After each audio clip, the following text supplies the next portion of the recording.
One bad apple don't spoil the whole bunch. Girl, give me one more try before you give up on love. I believe that was the Osmonds.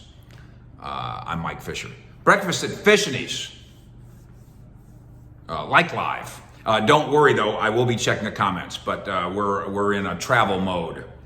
So I bring this to you now, and you get it now, 7:20 on this morning as we get you ready for the Dallas Cowboys and the NFL draft. And we do so by looking back a little bit. The Cowboys have done a lot of things right in the draft, obviously over the course of 61 selection processes. But when they miss, they miss. Infamous misses and debilitating misses. They've wasted picks on silliness. Pat Riley was kind of silly in 1967. Merv Redeman, the baseball player, kind of silly in 65. Carl Lewis was really cute in 84, but no. But the worst of the worst is about, in part, as Richie Witt has put this list together for us, what was invested versus what you got here. And I'm interested in your comments, and I will review them, and we'll talk more about those tonight in review. The 10 worst, we call it a top 10, but actually it's a bottom 10, all-time Dallas Cowboys draft picks. Number 10, David LaFleur, friend of the show. The night that I moved on from my first radio job, I had LaFleur and Eric Bjornson, who is still a friend to this day. They came out and did radio with me. And then my contract ended. And three of us went to the Mavericks straight from the bar where we were doing the show, straight to the Mavericks game, and had a fine old time. David LaFleur, great guy, not a great tight end. Aikman helped scout him, basically. Aikman's recommendation, 85 catches in 60 games. The 22nd overall pick in that draft. What they discovered about David LaFleur is, God bless him, he could do a lot of things.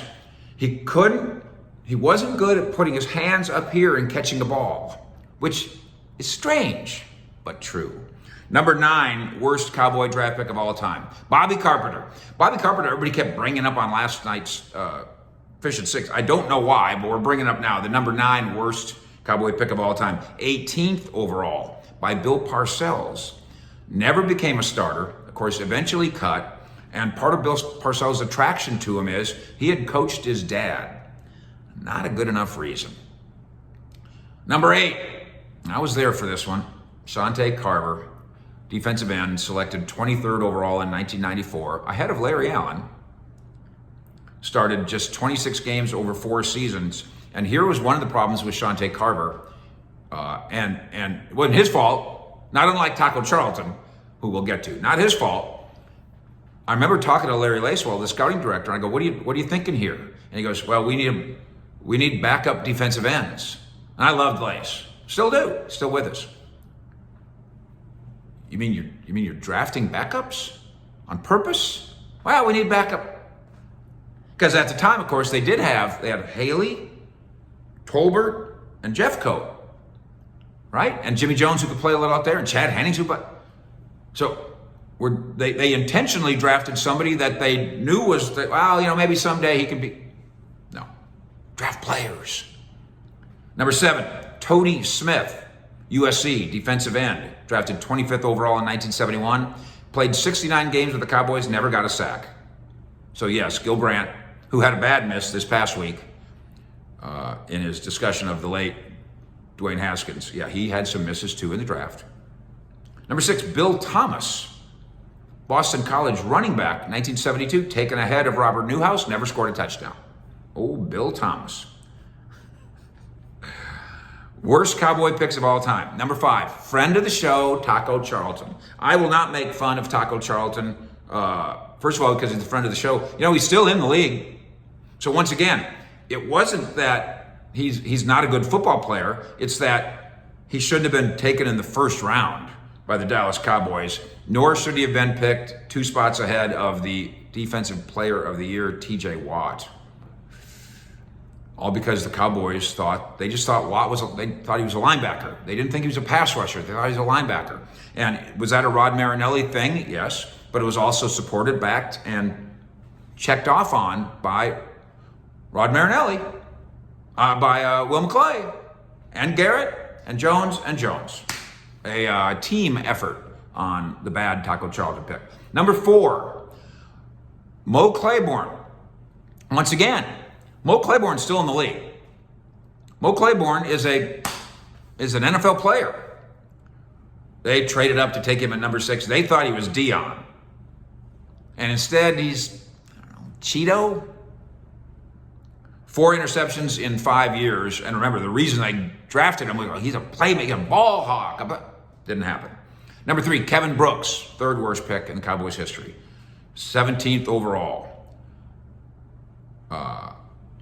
Right within shouting distance of Jerry Rice. Number 2, 25th overall pick in 1982, Rod Hill. As Richie writes, wasn't even good enough to flop. He never even started a game. You never even saw how he couldn't play. And the number 1 worst Cowboy draft pick of all time. And again, you got to look at the capital used and then the rewards. Outland Trophy winner. Longhorn.